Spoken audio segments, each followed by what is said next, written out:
بسم اللہ الرحمن الرحیم۔ آج ہم انشاءاللہ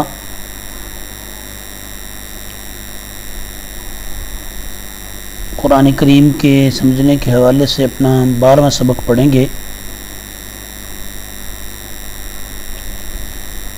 سورہ بقرہ کی ترجمہ اور تفسیر کے شروع ہونے سے لے کے اب یہ چھٹا سبق ہوگا،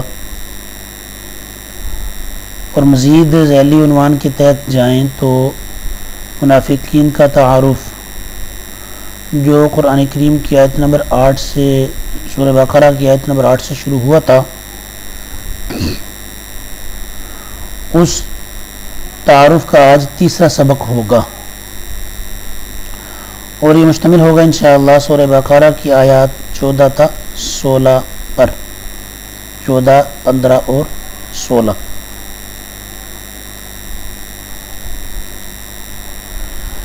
سبق شروع کرنے سے پہلے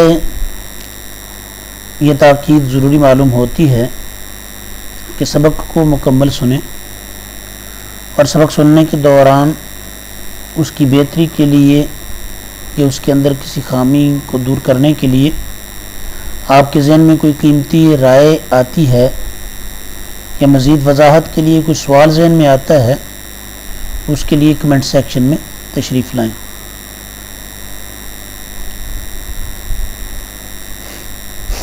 سبق کی طرف پڑھتے ہیں۔ ہمارے سامنے اس وقت قرآن کریم کی سورہ بقرہ کی آیت نمبر 14 اسکرین پہ نظر آ رہی ہے، تلاوت کر لیتے ہیں۔ اعوذ باللہ من الشیطان الرجیم، بسم اللہ الرحمن الرحیم۔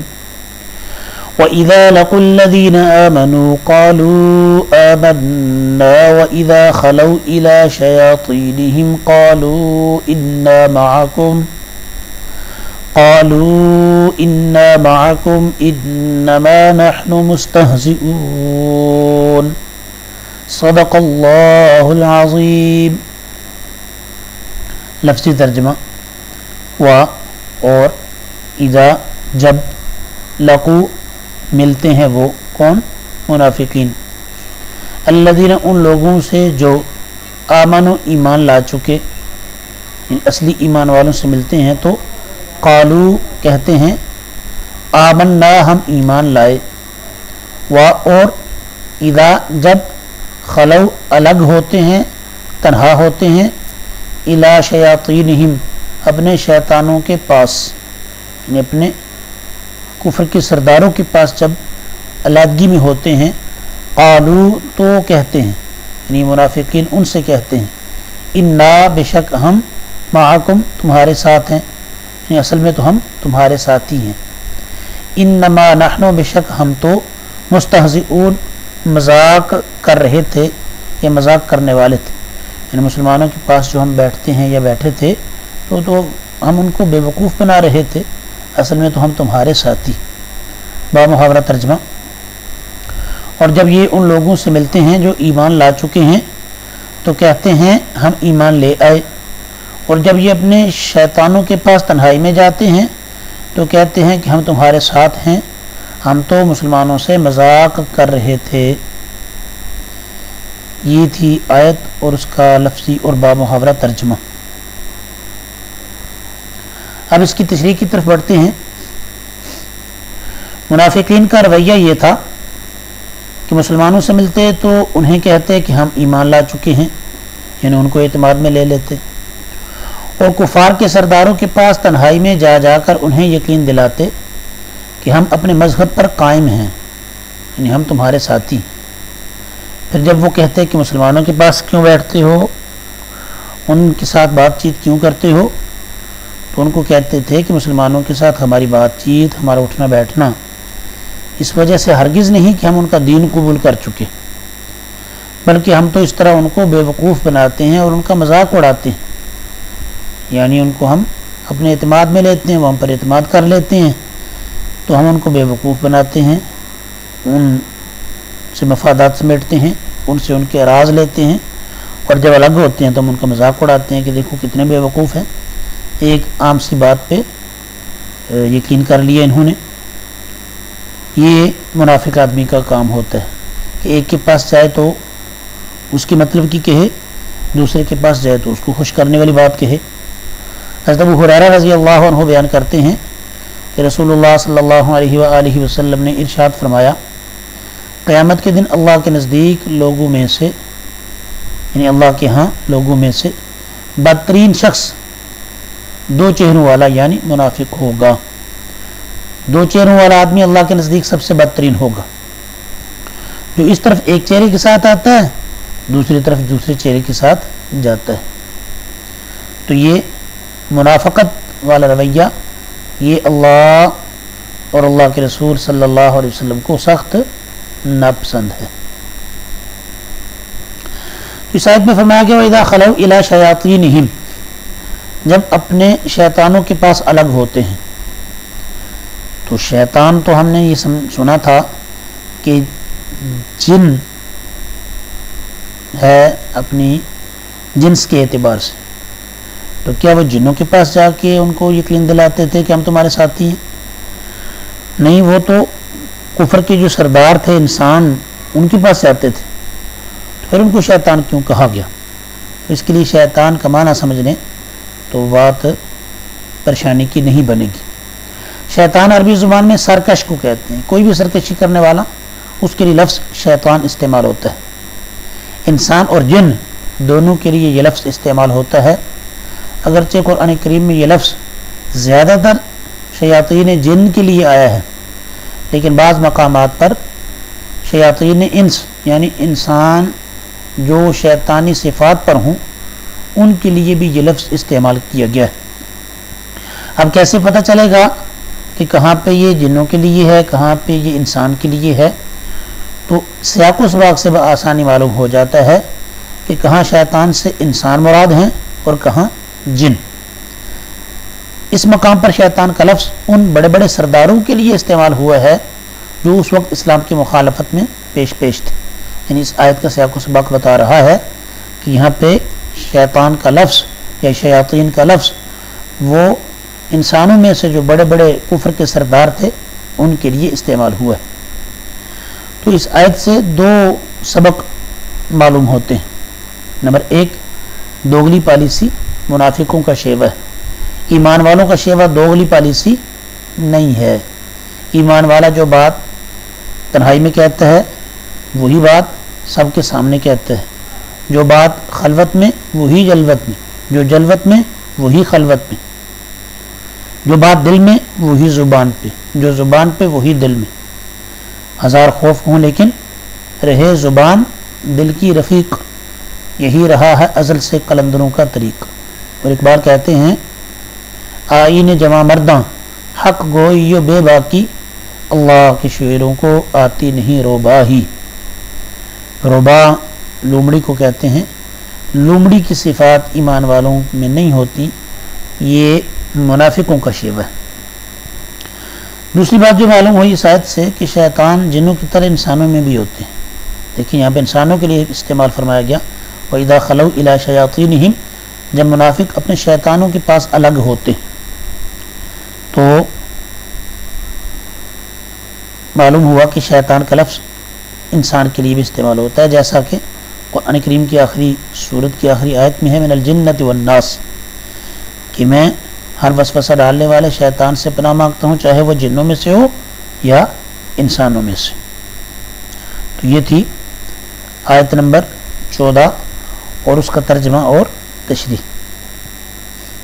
اب ہمارے سامنے اسکرین پہ آیت نمبر 15 نظر آ رہی ہے، اس کی تلاوت کر لیتے ہیں پھر ترجمہ کریں گے۔ اعوذ باللہ من الشیطان الرجیم، بسم اللہ الرحمن الرحیم، اللہ یستہزئ بہم ویمدہم فی طغیانہم یعمہون، صدق اللہ العظیم۔ لفظی ترجمہ، اللہ یستہزئ مذاق کا معاملہ کرتا ہے، یعنی اللہ تو مذاق نہیں کرتا نا، مذاق وہ کرتے ہیں مسلمانوں کے ساتھ، اللہ ان کے مذاق کا بدلہ دیتا ہے، مذاق کا معاملہ کرتا ہے بہم ان منافقین کے ساتھ، اور یمدہم اللہ انہیں ڈھیل دیتا ہے، فی طغیانہم اپنی سرکشی میں یعمہون وہ بھٹک رہے. با محاورہ ترجمہ اللہ ان سے مذاق کا معاملہ کرتا ہے اور انہیں ایسی ڈیل دیتا ہے کہ وہ اپنی سرکشی میں بھٹکتے رہیں. یہ تھی آیت نمبر 15 اور اس کا ترجمہ لفظی اور با محاورہ. اب اس کی تشریح کی طرف بڑھتے ہیں. تو جو فرمایا کہ اللہ ان کے ساتھ مذاق کا معاملہ کرتا ہے، ان کو ڈیل دیتا ہے، کیا مطلب؟ یعنی اللہ تعالیٰ نے ان کی رسی لمبی کر رکھی ہے اور ان کا جو دوغلا پن ہے جس سے وہ دھوکہ دیتے ہیں ایمان والوں کو، ان کی اس دوغلے پن کی فوری سزا دنیا میں انہیں نہیں مل رہی ہے، جس سے وہ سمجھ رہے ہیں کہ ہماری تدبیر کارگر ہو گئی، یعنی ہم نے ایمان والوں کو دھوکہ دے لیا. تو جیسے جیسے یہ سمجھتے ہیں ویسے ویسے اپنی اس گمراہی میں، یعنی منافقت والی گمراہی میں اور پختہ ہوتے جا رہے. آخرت میں انہیں ایک دم پکڑ لیا جائے گا، کیونکہ اللہ تعالیٰ کا یہ عمل پہلے ڈھیل دے کہ پھر ایک دم پکڑ لینا، یہ ان کے مذاق کے نتیجے میں یا مذاق کی سزا کے طور پر ہے. اس لیے یہاں اسے اس انداز میں فرمایا گیا کہ اللہ ان سے مذاق کرتا ہے، یعنی اللہ ان سے مذاق کا معاملہ کرتا ہے. یہ ایک مفہوم ہے آیت کا. یہ مطلب یہ ہوگا کہ اللہ تعالیٰ ان سے ان کی شرارتوں کا انتقام لیتا ہے. تو اگر یہ مطلب ہو تو پھر جیسی کوئی شرارت کرتا ہے ویسا ہی معاملہ اس کے ساتھ دہرایا جاتا ہے.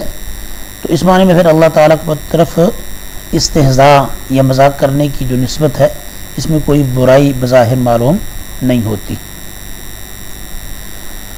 کیونکہ اہل عرب میں یہ عام محاورہ ہے کہ جب کوئی کام کسی فعل کی سزا دینے کے لیے کیے جائے تو اس کی تعبیر بھی اسی لفظ سے کر دیتے ہیں، یعنی سزا کے لیے بھی وہی لفظ استعمال کر دیتے ہیں جو جس فعل کی وہ سزا ہوتی.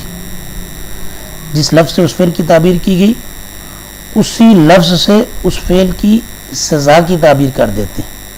مثلا جزاء سیئۃ سیئۃ مثلھا، کہ برائی کی جزا سیئۃ مثلھا اس جیسی برائی ہوتی ہے. اب لفظی معنی تو یہ بنا کہ برائی کی جزا اس کے مثل برائی ہے، حالانکہ جو برائی کے بدلے میں جو سلوک کیا جائے گا وہ برائی تو نہیں ہوگی، وہ تو بدلہ ہے. لیکن بدلے میں جو سزا ہے اس کو بھی اسی لفظ سے تعبیر کر دیا جس چیز کا وہ بدلہ ہے، یعنی برے عمل کا بدلہ ہے، سیئہ کا بدلہ ہے، تو جو سزا ہے اس کو بھی سیئہ کے لفظ سے تعبیر کر دیا گیا. برے فعل کی جزا بھی اسی طرح بری ہوا کرتی ہے، حالانکہ سزا جو عدل و انصاف کا عین تقاضا ہوتا ہے وہ تو بری نہیں ہوتی، وہ تو اچھی ہوتی ہے. سزا ملے گی تو آئندہ بندہ جرم کرنے سے باز رہے گا. دوسری مثال فرمایا نسوا اللہ فانساہم، انہوں نے اللہ کو بلا دیا، اللہ نے ان کو بلا دیا، حالانکہ اللہ تو بھول سے پاک ہے. مطلب کیا ہے؟ اللہ کو انہوں نے بلا دیا، کیا مطلب؟ جب بندہ بھول جاتا ہے کسی کو تو پھر اس کی طرف توجہ نہیں کرتا، تو انہوں نے اللہ کو بلا دیا یعنی اللہ کی یاد چھوڑ دی. تو اللہ نے ان کو بلا دیا، کیا مطلب؟ اللہ بھولتا تو نہیں، لیکن مطلب یہ ہے جیسے انہوں نے اللہ کی طرف توجہ چھوڑ دی ایسے ہی اللہ بھی ان کی طرف رحمت کے ساتھ توجہ نہیں کرے گا. تو اب ان کا جرم جو تھا وہ بھولنا تھا، اس کے بدلے میں جو سزا ان کو دی جا رہی ہے اس کو بھی بھولنے سے تعبیر کیا گیا، حالانکہ اللہ بھولنے سے پاک ہے. تو بعض دفعہ کسی برائی کی سزا جو ہوتی ہے اس کو بھی اسی برائی کے نام کے ساتھ تعبیر کر دیا جاتا ہے. تو یہاں ان کا جرم کیا تھا؟ استہزاء، ایمان والوں کو کا مذاق اڑانا، ان کو بیوقوف بنانا. تو اللہ مذاق نہیں اڑاتا یا اللہ بیوقوف نہیں بناتا، لیکن ان کے اس برے کام کا جو بدلہ ان کو دیا گیا اس بدلے کو بھی استہزاء کے لفظ سے تعبیر کر دیا گیا. امید ہے کہ یہ بات جو ہے صاف ہو گئی ہوگی. تو اب دیکھیں، کیونکہ یہ استہزاء کا جو لفظ استعمال کیا گیا اللہ کے لیے، یہ عربوں کے محاورے کے عین مطابق تھا، ان کے لیے کوئی اوپری چیز نہیں تھی. اس لیے کفار جو قرآن پر اعتراض کرنے کے لیے کسی معمولی سے بہانے کی تلاش میں رہتے تھے، وہ بھی یہاں پہ اللہ کے لیے اللہ یستہزئ یعنی استہزاء کا جو لفظ اللہ کے لیے استعمال کیا گیا، اس استعمال پر کوئی اعتراض نہ کر سکے. معلوم ہوا کہ یہ استہزاء کے لفظ کا اللہ کے لیے استعمال نہ ادب کے خلاف تھا، نہ عرب کے محاورے کے خلاف تھا. تو اس آیت سے 3 سبق ملتے ہیں. پہلا سبق، اللہ تعالیٰ منافق اور کافر کو دنیا میں ڈیل دیتا ہے. تو وہ سمجھتا ہے کہ مجھے آسانی ہو رہی ہے، میری موج ہے، لیکن وہ موج نہیں ہوتی، اصل میں اس کو ڈیل دی جا رہی ہوتی ہے امتحان کے طور پہ. وَيَمُدُّهُمْ فِي طُغْيَانِهِمْ، اللہ ان کو کی سرکشی میں اور ڈیل دیتا ہے. دوسری بات یہ معلوم ہوئی کہ منافق کو روز قیامت استہزاء کی سزا دی جائے گی. یعنی جو دنیا میں وہ مسلمانوں کو بے وقوف بناتے ہیں، اس جرم کی سزا ان کو قیامت کے دن دی جائے گی، ان کے ساتھ استہزاء کے انداز میں. تیسری بات یہ معلوم ہوئی کہ نیک لوگوں کا انتقام اللہ خود لیتا ہے. اب ایمان والے جو اس وقت نیک ترین لوگ تھے رسول اللہ صلی اللہ علیہ وسلم کے بعد، یعنی صحابہ کرام، منافقین ان کو بے وقوف بناتے تھے یا ان کا مذاق اڑاتے تھے، تو ان کے ساتھ جو یہ زیادتی منافقین کرتے تھے، اللہ فرماتا ہے کہ اس کا بدلہ میں خود لوں گا، ان کو اس استہزاء کا بدلہ دے کے. تو معلوم کیا ہوا، نیک لوگوں کا انتقام اللہ خود لیتا ہے، لہذا نیک لوگوں کے ساتھ زیادتی کرنے سے زیادہ ڈرنا چاہیے. تو یہ تھی آیت نمبر 15 اور اس کا ترجمہ اور مختصر تشریح. اب بڑھتے ہیں آیت نمبر 16 کی طرف، جو اس وقت ہمارے سامنے اسکرین پہ نظر آ رہی ہے. تلاوت کر لیتے ہیں. اعوذ باللہ من الشیطان الرجیم، بسم اللہ الرحمن الرحیم. اولئک الذین اشتروا الضلالة بالهدى فما ربحت تجارتهم وما كانوا مهتدین. صدق اللہ العظیم. لفظی ترجمہ، اولئک یہی وہ لوگ ہیں، یہی ہیں، الذین وہ لوگ جنہوں نے کیا کر لیا، اشتروا خرید لی، الضلالۃ گمراہی، بالہدی ہدایت کے بدلے میں، ہدایت چھوڑ کے ہدایت دے کے گمراہی لے لی. پس ما ربحت نہ نفع مند ہوئی، تجارتہم ان کی تجارت، وما کانوا اور نہ ہوئے وہ مہتدین ہدایت یافتہ. اولئک الذین یہ وہ لوگ ہیں جنہوں نے اشتروا الضلالۃ بالہدی ہدایت کے بدلے گمراہی خرید لی ہے. فما ربحت تجارتہم لہذا نہ ان کی تجارت میں نفع ہوا، وما کانوا مہتدین اور نہ انہیں صحیح راستہ نصیب ہوا. یہ وہ لوگ ہیں جنہوں نے ہدایت کے بدلے گمراہی خرید لی ہے، لہذا نہ ان کی تجارت میں نفع ہوا اور نہ انہیں صحیح راستہ نصیب ہوا. تو یہ تھی آیت نمبر 16 اور اس کا لفظی اور بامحاورہ ترجمہ. تو فرمایا کہ اولئک الذین اشتروا الضلالۃ بالہدی، یہ وہ لوگ ہیں جنہوں نے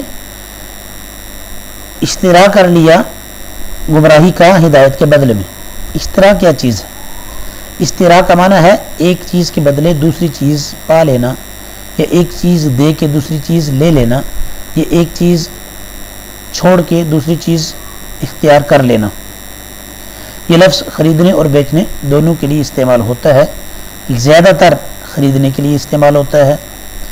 تو آدمی جب کوئی چیز خریدتا ہے تو اس میں بھی کیا کرتا ہے، ایک چیز چھوڑتا ہے اپنے ہاتھ سے، دوسری لیتا ہے، پیسے اپنے ہاتھ سے چھوڑتا ہے، جو چیز خرید رہا ہے وہ لیتا ہے. تو یہاں پر بھی ایمان کو قبول کرنا یہ منافقوں کے اختیار میں تھا، مگر انہوں نے اس کی بجائے یعنی ایمان قبول کرنے کی بجائے کفر اور منافقت کا راستہ اختیار کر لیا. یعنی ایمان اور کفر دونوں راستے ان کے سامنے تھے. ایمان کو چھوڑا، کفر کو لیا. تو کفر میں تو پہلے ہی مبتلا تھے نا، اسلام کو قریب سے دیکھنے کا بھی موقع ملا، اسلام کا ذائقہ بھی چکھا، یعنی اوپر سے مسلمان ہوئے، مسلمانوں کے اندر گھول مل کے رہے بھی، ظاہری طور پہ اسلام کے اعمال بھی کیے، یعنی اسلام کو قریب سے بھی دیکھا، اس کا ذائقہ بھی چکھا، مسلمانوں کو بھی قریب سے دیکھا. اس کے باوجود انہوں نے دنیاوی اغراض کی خاطر اسلام کی بجائے کفر کو ترجیح دی، یعنی اسلام نہیں لیا دل سے کفر ہی رکھا، اسلام کو بس اوپر سے ظاہر کیا۔ تو قرآن کریم نے ان کے اس عمل کو تجارت کا نام دے کر بتلایا ہے کہ ان کو تجارت کا سلیقہ بھی نہیں آیا کہ بہترین اور قیمتی چیز ایمان دے کر خراب اور تکلیف دہ چیز کفر خرید لی، یعنی ایمان چھوڑا کفر کو اختیار کیا جو کہ خسارے کا سودا ہے۔ تو یہ تھی آج کے سبق کی 3 آیات، آیت نمبر 14، 15 اور 16۔ تو سبق کو سننے کے بعد آپ کے ذہن میں کوئی سوال آ رہا ہو تو سوال بھی آپ پوچھ سکتے ہیں کمنٹ سیکشن میں، اور اگر کوئی مزید بہتری کے لیے کوئی مشورہ آپ کے ذہن میں ہو تو اپنی قیمتی رائے کے لیے بھی آپ کمنٹ سیکشن کا استعمال کر سکتے ہیں۔ اللہ تبارک و تعالی ہمیں اخلاص کے ساتھ قرآن کریم سیکھنے کی، سکھانے کی، اس پہ عمل کرنے کی اور اس کو دنیا میں عام کرنے کی توفیق عطا فرمائے، آمین۔ السلام علیکم ورحمۃ اللہ وبرکاتہ۔